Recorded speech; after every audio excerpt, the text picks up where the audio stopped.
नमस्कार मंडळी, आपल्या चॅनलमध्ये तुमचे सर्वांचे पुन्हा एकदा स्वागत आहे। आज आपण जाणार आहोत पुण्याजवळ असलेल्या एका अनोख्या आणि कला संपन्न ठिकाणाला भेट द्यायला।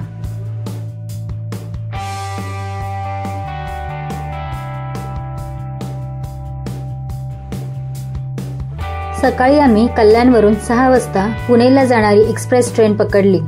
सकाळचे वातावरण बघून मन एकदम प्रसन्न झाले। निसर्गाचा शांत स्पर्श, धुक्याचं गुळ वातावरण आणि मनाला भिडणारी थंडीची झुळूक, हीच तर खासियत आहे लोणावळ्याची।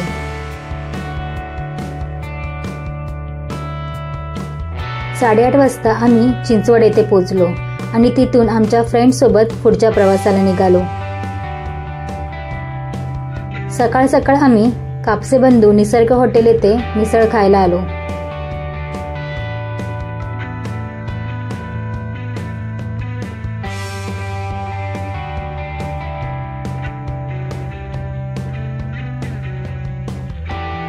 त्यानंतर आम्ही निघालो खडकवासला डॅमच्या दिशेने।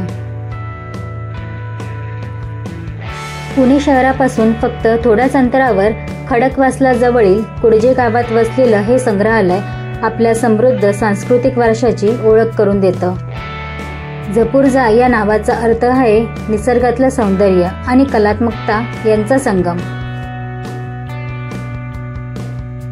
श्री अजित गाडगीळ यांनी संकलित केलेल्या विविध प्राचीन वस्तूंचे, समकालीन चित्रांचे आणि छायाचित्रांचे दर्शन घडविणारे हे संग्रहालय आहे।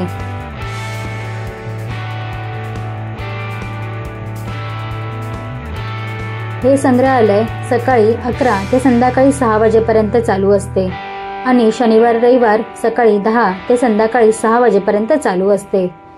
गुरुवारी हे संग्रहालय बंद असते। इथली एंट्री फी वीकेंडला 250 रुपये आणि इतर वेळी 150 रुपये आहे। नांगरल्या विन भुई बरी असे कितीतरी, पणे शेतकरी सनदी ते कोण वदा, हजारातून एखादा, तरी न तेथुनी वनमाला अनायाला, अटक तुम्हाला मात्र गात हा मंत्र चला, झपूर्झा गडे झपूर्झा। संग्रहालयात प्रवेश करता समोरच नटराजाची मनमोहक मूर्ती नजरेस पडते।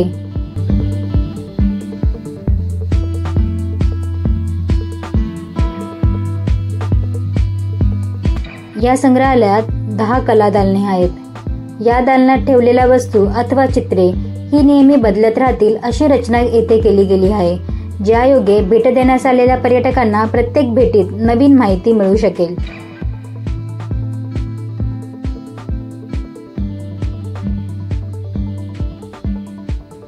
यामध्ये चित्रकला विभागात राजा रवी वर्मा यांचे चित्रे आहेत। त्याच जोडीने रवींद्रनाथ टागोर, बद्रीनारायण, अतुल दोडिया, के लक्ष्मा गौड अशा विविध चित्रकारांची जलरंगातील चित्रे तसेच रेखाचित्रे आहेत। बी प्रभा यांच्यासारख्या शिल्पकारांनी केलेल्या शिल्पाकृती सुद्धा येथे मांडलेल्या आहेत। दिवा दालनमध्ये प्रकाशाचं एक वेगळंच विश्व इथे उभं आहे। घरगुती दिवा असो, मंदिरातील समई किंवा पारंपरिक कंदील, प्रत्येक दिव्यामध्ये कला, संस्कृती आणि श्रद्धेचा संगम आहे। इथे एक सर्वात मोठा दिवा देखील पाहायला मिळतो।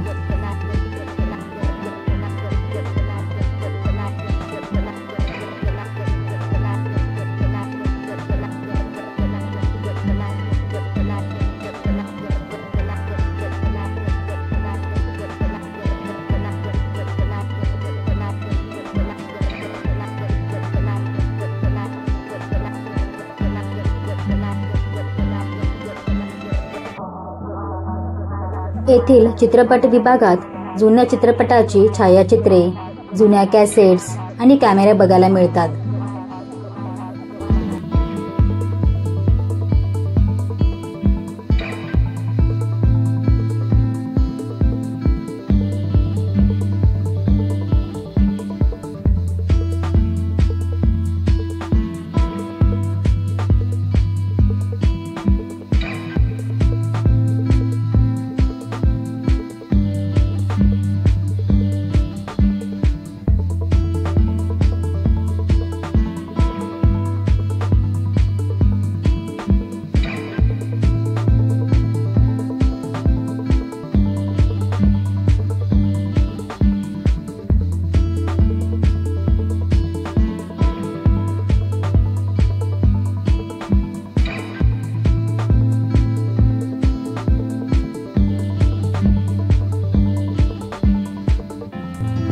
वस्त्रदालनात प्रामुख्याने पैठणी साडीचे 18व्या आणि 19व्या शतकातील विशिष्ट नमुने आणि पितांबर वस्त्र प्रकाराचे नमुने मांडलेले आहेत.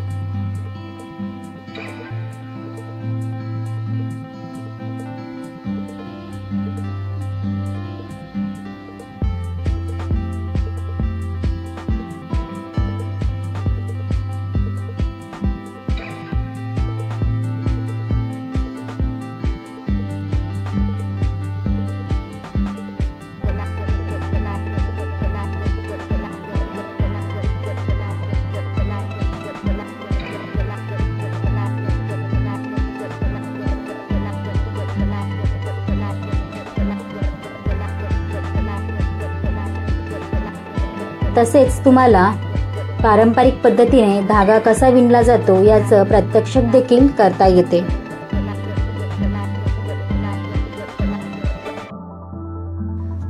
दागिना विभागात विविध अलंकार, सोन्या चांदीचे दागिने आणि पानदान याचे विविध नमुने पाहायला मिळतात.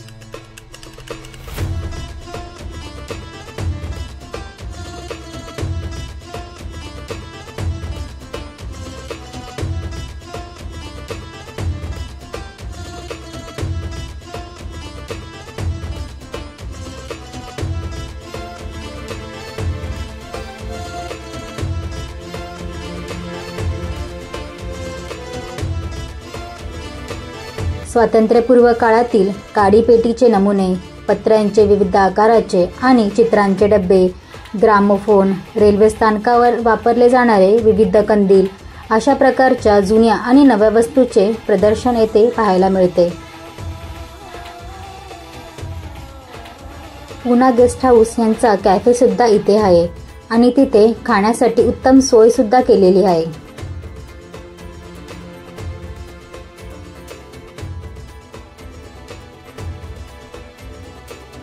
येथे तुम्हाला महाराष्ट्रातील संस्कृती अनुभवायला मिळते. जुन्या पिढीतील प्रत्येकाला यातून जुन्या आठवणींचा आनंद मिळेल, तर नवीन पिढीला आपले आजी आजोबा कुठल्या वस्तू कशा वापरत होते हे समजून घेता येईल.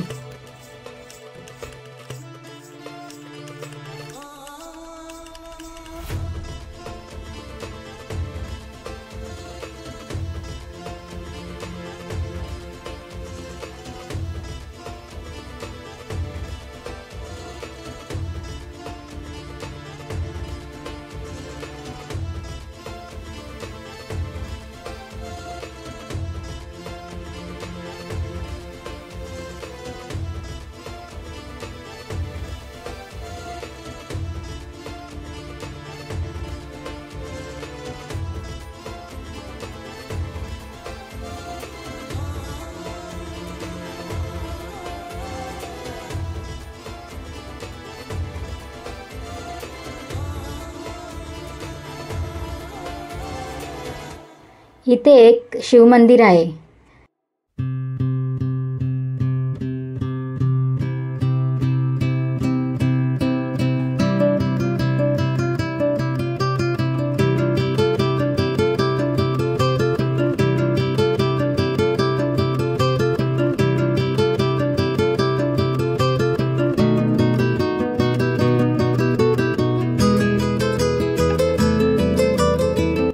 हस्तकला, नृत्य, कुंभारकला अशा विषयांचे प्रशिक्षण देणाऱ्या छोट्या कार्यशाळा सुद्धा येथे आहे.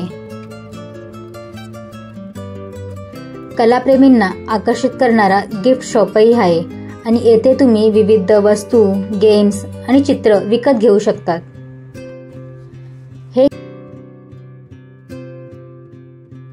हे केवळ प्रेक्षणीय स्थळ नाही, तर इथे शिकण्यासारखंही आहे. लहानांपासून मोठ्यांपर्यंत सर्वांसाठी हे ठिकाण प्रेरणादायक ठरते.